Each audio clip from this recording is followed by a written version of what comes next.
Jain gene तत्व या शब्द से बनी है, जिसका शाब्दिक अर्थ है जिसमें मनोवेगों और इंद्रियों को संपूर्णता के साथ अपने वश में कर लिया है। राग, देश आदि को जीतने वाला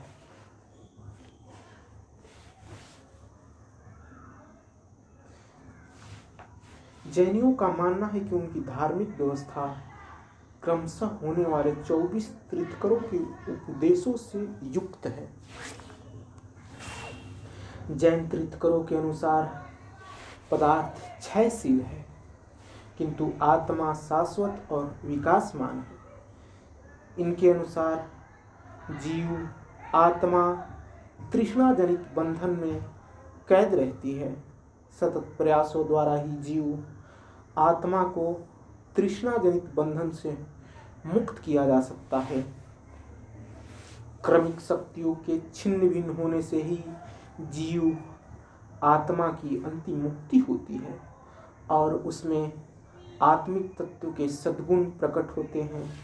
जैन धर्म में मुक्ति जीवन की अंतिम लक्ष्य है।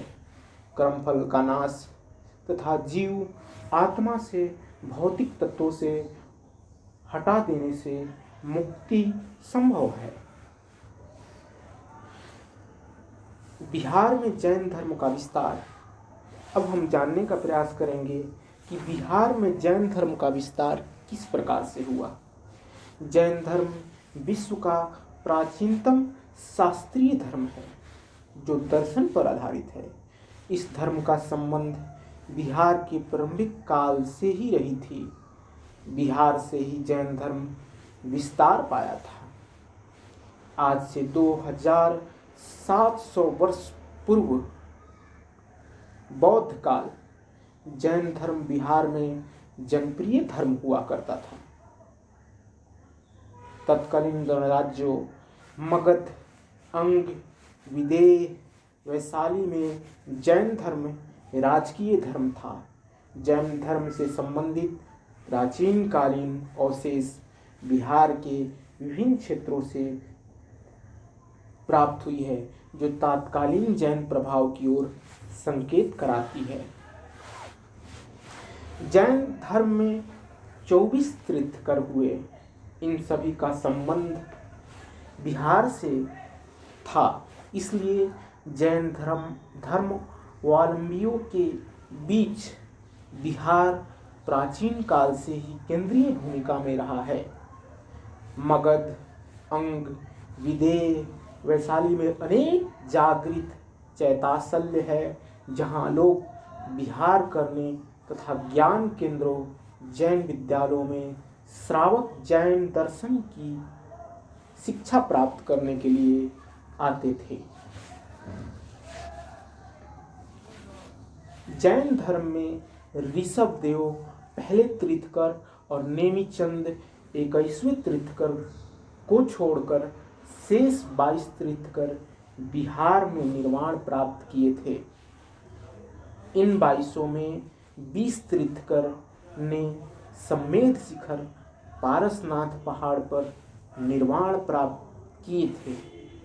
महावीर पावापुरी में तथा वसुपूज्य चंपापुरी भागलपुर में निर्वाण प्राप्त किए थे। जैन धर्म से संबंधित सम्मेद शिखर पारसनाथ पहाड़ को प्राचीन काल में समाधिगिरी, समीदगिरी, मल्ल पर्वत भी कहा जाता था।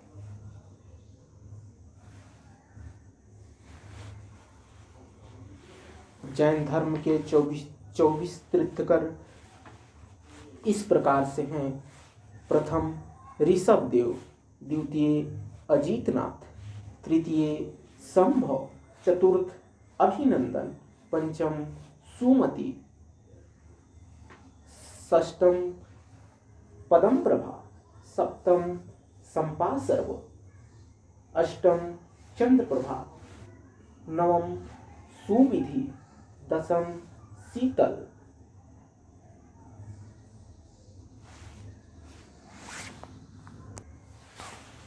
11 श्रेयंस, 12 वसुपूज्य, 13 विमल, 14 अनंत, 15 धर्म, 16 शांति, 17 कुंथु, 18 अर, 19 मल्ली, 20 सुवंत, 21 नेमी, 22 अरिष्ट नेमी, 23 पार्श्व और 24 महावीर।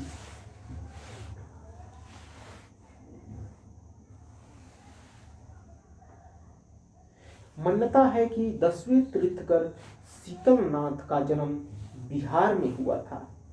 उनका चरण चिन्ह चतरा जिले और झारखंड के इटखोरी प्रखंड में 35 किलोमीटर दूर भद्रकाली मंदिर से 450 फीट की दूर पर एक पत्थर के टुकड़े पर अंकित है। 19वें तीर्थंकर मल्लीनाथ तथा 21वें तीर्थंकर नेमिनाथ की जन्मभूमि मिथिला थी। 22वें तीर्थंकर वसुपूज का जन्म चंपापुरी भागलपुर के निकट हुआ था।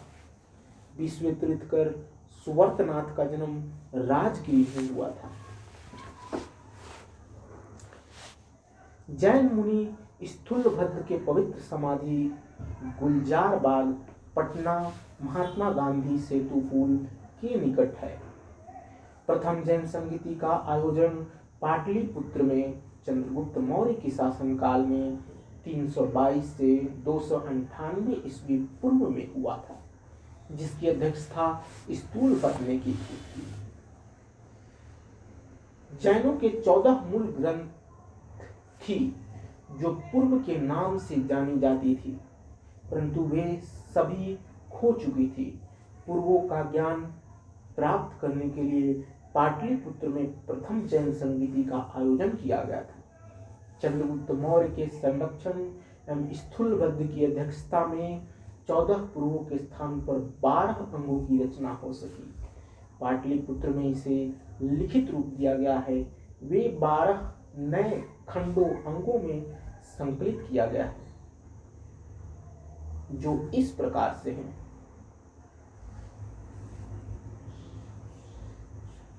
एक अचरांग, 2 सूत्रकुंडक, 3 स्नाक, 4 समवायांक, 5 वाक्याप्रेणाप्ति, 6 धर्म कथांग, 7 उपासक अध्ययनांग, 7 उपासक अध्ययनांग, 8 अंता क्रू दशांग, 9 अनुत्तर पदकांक, 10 प्रश्न व्याकरण, 11 वपाक सूत्रांक, 12 दृष्टिपदांक। इसे पाटलिपुत्र वाचना के नाम से जाना गया है। जैन ग्रंथ आवश्यक चूर्णी